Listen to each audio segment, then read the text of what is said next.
Bonjour à tous, bienvenue dans notre parking. Alors ceci, ce n'est pas la BMW X1, c'est la BMW iX1, la version électrique idéale pour les indépendants et les flottes puisqu'elle est déductible. Cédric va nous la présenter.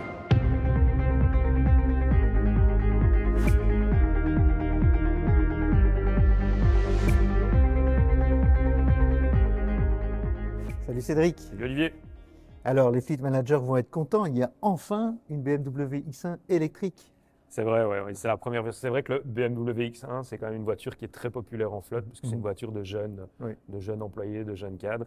Et effectivement, c'est la première fois que la voiture arrive en full électrique, donc en version iX1, comme elle est ici présentée. Et donc le I chez BMW, ça veut dire donc le I, le petit I comme en français, hein, pas le E prononcé à l'anglaise, ça veut dire voiture électrique chez BMW. C'est la gamme électrique, BMW. Et ici, tu as maintenant le modèle le plus accessible, le modèle le plus populaire, on va dire, la moins chère des BMW i. Encore que pas cher, c'est pas tout à fait le mot, on en parlera tout à l'heure. Mais voilà, c'est le modèle le plus accessible puisque la i3 d'avant n'existe plus. Et elle a une calandre, pourtant elle n'a pas besoin de calandre. Ouais, voilà, c'est ce que j'allais te montrer. En fait, effectivement, ils ont gardé tout le look du BMW X1. Mais voilà, ils ont gardé aussi cette calandre, cette énorme calandre. Alors qu'une calandre, à la base, c'est pour fournir de l'air au moteur. Ici, il n'y a pas besoin de fournir d'air puisque c'est un moteur électrique. Donc, la taille de la calandre, elle est restée. Mais c'est du plein, c'est du plastique. On n'aime pas, c'est comme ça. Le look de la voiture est conservé, mais après, bon, au niveau de l'utilité, je te fais faire le tour de la voiture. Oui, on va regarder ça. Tu vois que déjà, le look BMW est vraiment conservé. Donc ça, c'est quelque chose, on la reconnaît tout de suite. Tu as toujours ces épaules un peu larges. Ici, ces lignes tendues, taillées. Ça reste très BMW. Garde au sol, 17 cm. Donc ça reste un SUV. SAV, comme on dit chez BMW, parce que SUV, Sport Utility, ça ne leur plaisait pas. Donc, ils ont pris Sport Activity Véhicule. Bon, voilà, c'est encore du marketing.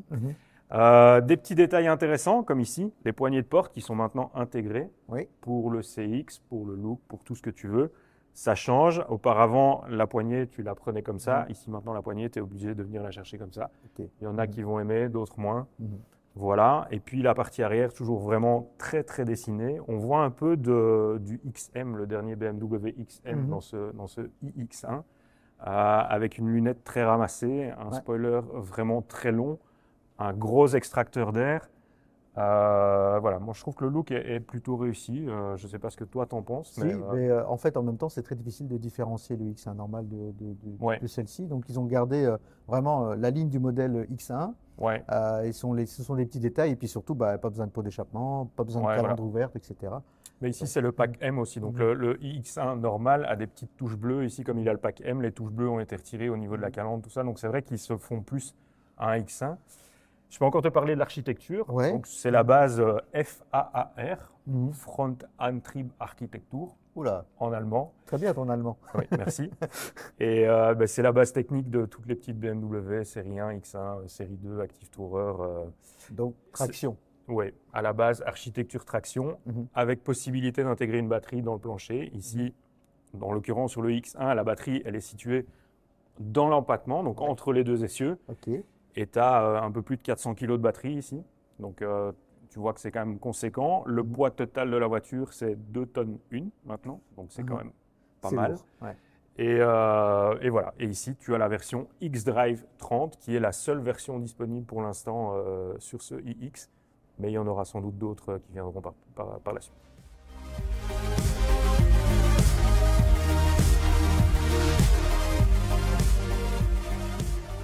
Cédric, du plastique, c'est le frunk, le petit coffre à l'avant? Non, pas de frunk ici. Ici, tu as juste un moteur électrique. Effectivement, ça ne s'ouvre pas. Ah ben on voit le moteur, effectivement. Tu n'as pas d'emplacement. C'est l'électronique de puissance, le moteur qui est là. Version xDrive 30, comme on a dit tout à l'heure. Donc, c'est la seule version qui soit disponible pour l'instant en iX. Donc, version à 4 roues motrices, xDrive. 4 roues motrices, pourquoi? Parce que tu as un moteur à l'avant et un moteur à l'arrière. 2 moteurs électriques, donc identiquement les mêmes moteurs. En tout cas, au niveau de la technique, au niveau du refroidissement, c'est un peu différent. Celui-ci est un petit peu plus boosté au niveau du refroidissement parce que c'est toujours le moteur avant qui est privilégié. C'est toujours celui qui fonctionne principalement et le moteur arrière n'est activé que quand il y a besoin de motricité ou quand on veut la pleine puissance. Et ça nous fait quelle puissance tout ça, justement? Alors oui, voilà, puissance, 200 kW au total, 272 chevaux en continu. Mais tu as une fonction boost activable pendant 10 secondes via une palette qui se trouve derrière le volant, où tu peux atteindre 313 chevaux, 230 kW. Donc là, ça commence à dépoter. Ouais, ça, c'est pour faire le malin au feu vert, quoi. Ouais, c'est pour avoir la performance maximale. Et bon, l'accélération est quand même sévère à ce moment-là. Ouais. Et alors, au niveau de la batterie, bon, c'est une voiture électrique, quelle est la capacité de la batterie, l'autonomie Alors, capacité de la batterie, c'est 64,7 kWh. C'est dans la moyenne. Ouais. Et au niveau de l'autonomie, tu es entre 417 et 440 km. C'est ce que BMW annonce au niveau WLTP, donc, selon l'homologation.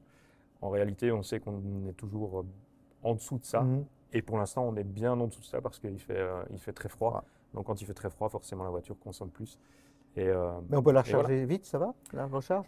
Tu as le chargeur embarqué de 11 kW, donc qui te permet déjà une recharge rapide. C'est le chargeur classique. Ça, c'est pour la borne à la maison, par exemple. Voilà. Ou au travail. Ouais, tu peux avoir un chargeur 22 kW en option, pour doubler ta vitesse de recharge. Ça veut dire qu'à 22 kW, si on a ça au travail, par exemple, en 3 heures, la voiture est rechargée. Ouais, à peu près. Ça peut être pas mal pour les gens qui doivent se déplacer. Si ta borne donne bien 22 kW, parce que ça, c'est toujours le point critique.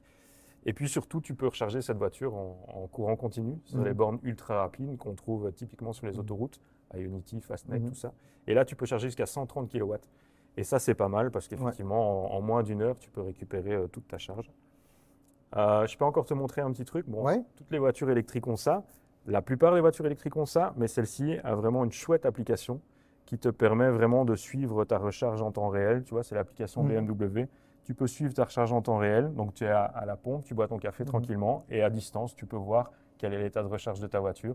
C'est bien aussi pour savoir si la borne s'est coupée, parce que ça arrive de temps en temps. Voilà. On n'a pas la mauvaise surprise. Donc, moi, je trouve qu'elle est bien faite, cette application. Elle te permet aussi de voir ce qui se passe autour de ta voiture en temps réel. Même si tu es à 10 km de la voiture, tu peux voir ce qui se passe.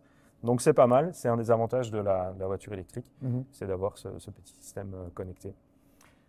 Je peux encore te parler parce qu'ici, on est sur le X1, iX1. Oui. Mais il existe aussi le X1 qui est basé sur le même châssis. Thermique à combustion interne. Et donc voilà, je vais juste te donner les moteurs qui existent. Donc, tu peux avoir de 3 cylindres, 4 cylindres essence. Ça existe toujours. Tu as toujours des moteurs diesel pour les gros rouleurs, c'est pas mal.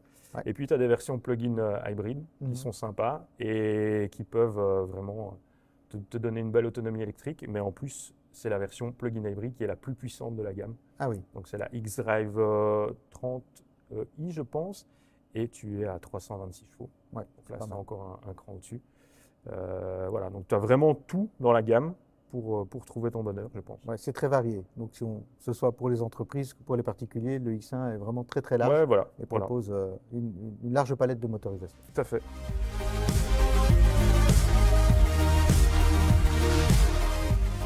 Cédric, cette BMW iX1, est-ce que c'est une voiture confortable? Eh bien oui, moi je trouve qu'elle est pas mal confortable. Bon, tu vois, sur les petites aspérités comme ici, on sent que la voiture reste lourde. Donc, qui dit voiture lourde, dit durcissement des suspensions. Alors ici, BMW a quand même trouvé une petite parade, on va dire. C'est-à-dire qu'ils ont installé la suspension adaptative de série sur tous les iX1, donc tous les X1 électriques. Ce qui fait que la voiture absorbe quand même pas mal. Au final, le toucher de route reste un peu ferme, un peu sportif, on pourrait dire, même si c'est pas sportif dans l'angle sportif, c'est plutôt sportif par la force des choses, par le poids de la batterie. Mais au final, l'amortissement est quand même très bon, je trouve. On a une voiture qui tient bien la route. Et puis surtout, avec la batterie située entre les deux essieux, on a un équilibre qui est vraiment bien par rapport au X1 qui est plus, dont le poids est quand même plus sur l'avant. Ici, on sent qu'il y a du poids, mais tout le poids est entre les deux essieux. Donc dynamiquement, ça donne une voiture qui est quand même assez chouette à conduire, quoi. Alors, on l'a bien senti sur les aspérités, le travail de la suspension dynamique, mais il y a aussi le freinage régénératif typique des voitures électriques. Est-ce qu'il y a moyen de rouler avec une seule pédale avec cette voiture? Alors tu peux, tu as toujours le mode ici, le mode brake, que tu peux engager ici à la commande. Et alors tu as un freinage régénératif qui est plus important. C'est pas tout à fait un one pedal drive, mais tu sens quand même que la voiture est beaucoup plus freinée. Par contre, tu n'as pas les palettes ici au volant. Pourquoi? Parce que tu as ici la nouvelle palette Boost en fait. Donc c'est cette palette qui t'apporte les 313 chevaux, les 30 kW de puissance supplémentaire pendant 10 secondes. Ici, on est au feu, je ne vais pas pouvoir te faire une démonstration, mais si statiquement je te montre, j'appuie sur la palette et j'ai 10 secondes pour activer le mode Boost. Et là, ça dépote, quoi. Ok, donc là c'est vraiment pour profiter au mieux de toute la puissance et de l'énergie et de la meilleure accélération de la voiture. Oui, c'est ça, tu as une accélération qui te pousse à 5,6 secondes sur le 0 à 100, pardon. Donc 0 à 100 en 5,6 secondes, ce qui est vraiment pas mal, c'est de l'accélération de sportive. Et voilà. Mais alors, ce qui est bien aussi qu'une sportive, même avec effet boost ou pas, c'est le son quand on accélère avec une voiture thermique. Ouais. Est-ce qu'ils ont trouvé une parade pour avoir une sensation sonore aussi? Ben, j'allais y venir, tu vois, tu as le bouton My Mode ici qui te propose toujours ces modes de conduite typiques BMW. Avant, c'était des modes classiques, maintenant, c'est carrément des ambiances. Tu as notamment le mode sport ici qui te permet d'avoir une voiture plus sportive, mais le mode le plus intéressant, j'ai envie de dire, celui qui est le plus démonstratif dans la iX, c'est le mode expressive, où tu vas voir ici, on va rouler un petit peu, on va accélérer. Tu entends ce son, c'est un son un peu THX. Et en fait, c'est ce célèbre son développé par Hans Zimmer, dont BMW est très fier. Un compositeur Zimmer, de cinéma, voilà, c'est ça, connu, qui a fait de très grands films. Très grande musique de film. Oui, il a fait la musique seulement, pas les films. Oui, voilà. Mais voilà, ça te donne une ambiance assez particulière. Après, bon, c'est comique 5 minutes, mais tu t'en lasses assez vite, j'ai envie de dire. Et oui, et justement, si on fait en ville, ça peut encore être amusant parce qu'on accélère et on change souvent de rythme. Mais sur les longs trajets, ça peut être vite très agaçant. Mais est-ce que sur autoroute, cette voiture a quand même de quoi pouvoir tenir, c'est agréable à conduire? Oui, mais sur autoroute, tu es plus en mode efficient, donc pour avoir la meilleure consommation. La consommation, je t'en parlerai après. Mais tu peux faire de l'autoroute, bien sûr, mais en sachant que la voiture électrique sur l'autoroute, ça consomme plus. Tu peux monter jusqu'à 180 km/h si tu veux. Avec la iX1, c'est beaucoup, mais bon, c'est quand même interdit chez nous. Donc voilà, je pense que tu peux tenir ton 120 sans problème. Et puis, tu as ici, avec le Pack Assistant Driving, qui est quand même en option, tu as toutes ces aides à la conduite qui te permettent de déléguer un peu la conduite à la voiture. La voiture tient automatiquement sa bande, elle régule sa distance avec la voiture qui précède. Elle s'adapte même, si elle voit un virage qui arrive, elle freine automatiquement. Donc, ouais, c'est vraiment tranquille, c'est super confort.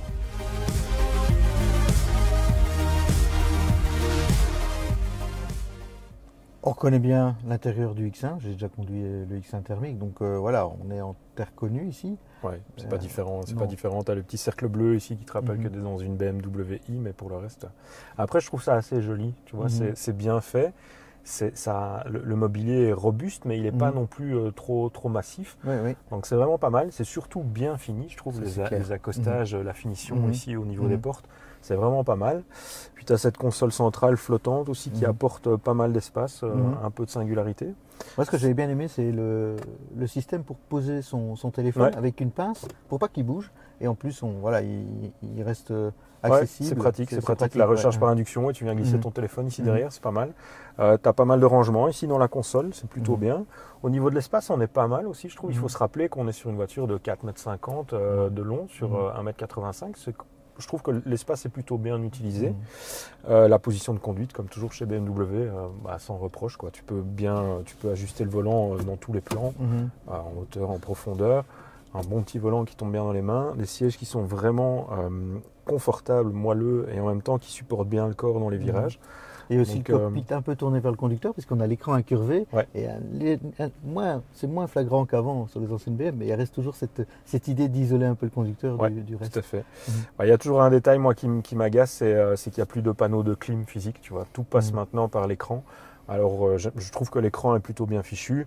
Au niveau des fonctionnalités, l'ergonomie est correcte. Par contre, quand tu dois encore aller chercher ta climatisation dans l'écran tactile en roulant, c'est un peu perturbant, tu es obligé de quitter la route des yeux. Moi, je pense qu'un petit panneau physique avec des boutons, ça reste quand même le summum, quoi, même pour le passager, parce que moi, si par exemple je voulais mettre le siège chauffant, je dois aller aussi sur l'écran, ce qui peut gêner le conducteur parce que lui veut peut-être suivre sa carte pour sa navigation. Par contre, on a un bouton pour le volume, ça c'est bien. C'est côté passager, donc il est resté, c'est pas mal. Et alors à l'arrière, ça se passe comment? Et à l'arrière, c'est plutôt bien aussi. L'espace est correct, tu peux mettre des enfants sans souci, tu peux mettre des adultes aussi. Et puis tu as cette fonctionnalité aussi des dossiers qui sont séparés en 3 parties de série. Tu peux les rabattre, tu peux les redresser pour gagner un petit peu plus de place dans le coffre. Donc tu as quand même un peu de modularité. La seule chose que tu n'as plus par rapport à un X1 sur un iX1 à batterie et sur les versions plug-in hybride, du fait de la batterie incorporée sous les sièges, tu ne sais plus faire coulisser l'assise comme tu peux le faire sur un X1 thermique. Tu perds un tout petit peu de cette fonctionnalité-là, mais voilà. Et puis dans le coffre, ça reste aussi bien. Bon, on va aller le voir, le coffre. On y va. Ouais. Le voilà, ce fameux coffre, on a déjà connu pire dans cette catégorie de voitures, c'est pas mal. On est d'accord, oui. Ici, on est sur 490 litres, c'est à peine 10 litres de moins qu'un X1 normal. Donc, c'est pas mal. Je trouve pour les bagages d'une famille, tu as la place. Tu as toujours cet avantage des sièges que tu peux rabattre, tes dossiers de sièges, donc pour avoir un espace complètement plan. Tu es à environ 1400 litres, 1500 litres en max. Ouais. Voilà, je trouve ça bien. Et puis, tu as des petites astuces qui sont sympas. Ici, tu as un bac, par exemple, pour ranger tes câbles de recharge. Ouais, le seul problème, c'est qu'il faut bien ranger son coffre, parce que si on laisse toujours traîner des choses dans le coffre, les câbles en dessous, comme ça… Oui, quand tu pars en vacances avec beaucoup de bagages, effectivement, tu dois toujours penser que tu dois pouvoir accéder à tes câbles, mais au moins, il y a un espace prévu. Ce n'est pas toujours le cas. Ouais. Et puis, ce qui est sympa aussi pour une voiture électrique, c'est que tu peux tracter avec le iX1. Le crochet, tu vois, tu l'actives par ici. Il est escamotable. Bon, c'est une option, ce n'est pas de série. Mais voilà, hop, il sort. Et puis, tu peux tracter, tu peux mettre ton porte-vélo. Ouais, le porte-vélo, j'allais dire. Voilà, et tu peux tracter jusqu'à 1200 kg avec une remorque freinée, 750 non freinée, mais c'est pas mal pour une voiture électrique, c'est bien. C'est pas mal, ouais. Et puis, tu as un dernier détail qui est sympa. Bah, le haillon électrique. C'est que le haillon est automatisé et c'est de série. C'est un équipement de série sur le X1, donc c'est chouette.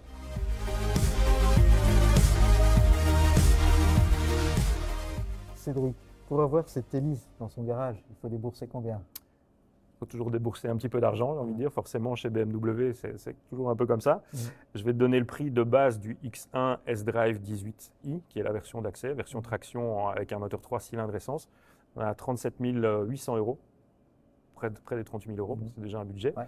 Tu veux maintenant le prix du iX1 ici ? Bah oui. 57 900 €. Bon voilà, tu vois, là on commence à atteindre un peu des sommets. Ouais. Entre ça, il y a la version plug-in hybride, PHEV, qui tourne aux environs des 50 000 €. Donc voilà, ça peut être aussi une solution intéressante pour les entreprises. Et tout ça, c'est sans les options.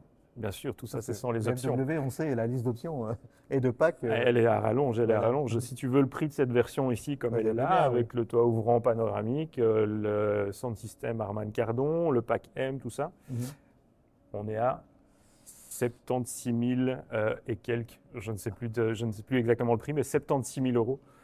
Donc voilà, ça fait quand même solide. C'est une voiture beaucoup plus grande chez BMW à ce prix-là en thermique. Je pense que tu es dans le budget de X3, X5, clairement. Et alors, la consommation, c'est une voiture électrique. Quelle est sa consommation d'électricité en moyenne ? BMW annonce entre 18 et 19 kWh par 100 km. Moi, ici, par cette période de froid, je suis plutôt aux environs de 23, 24, parfois 25 même. Donc voilà, la consommation. Je pense qu'il y a moyen de faire 20, 21, 18, 19, ça me paraît très très optimiste, mais 20, 21, ça doit être jouable. Par climat tempéré, on va dire. Mais bon, ici, avec le froid qu'il fait, il fait aux environs de 0 degré ici. Donc la voiture donne. La batterie donne, pardon, pour maintenir les équipements à température, tout ça. Donc voilà, il n'y a pas de secret. C'est malheureusement la consommation relevée. Au niveau de l'autonomie, donc, ça nous fait, en vrai, ça donne quoi ? Donc on est plus aux environs des 300, 350 km que des 400 km annoncés par BMW. Voilà. Et alors, dernière question importante, la garantie. Quelle est la garantie sur cette voiture ? Alors BMW aujourd'hui garantit ses voitures 3 ans. Donc tu as 3 ans comme sur toutes les BMW, sur le X1. Puis tu as une garantie de 8 ans sur la batterie, 160 000 km. Donc voilà, c'est quand même appréciable. Okay.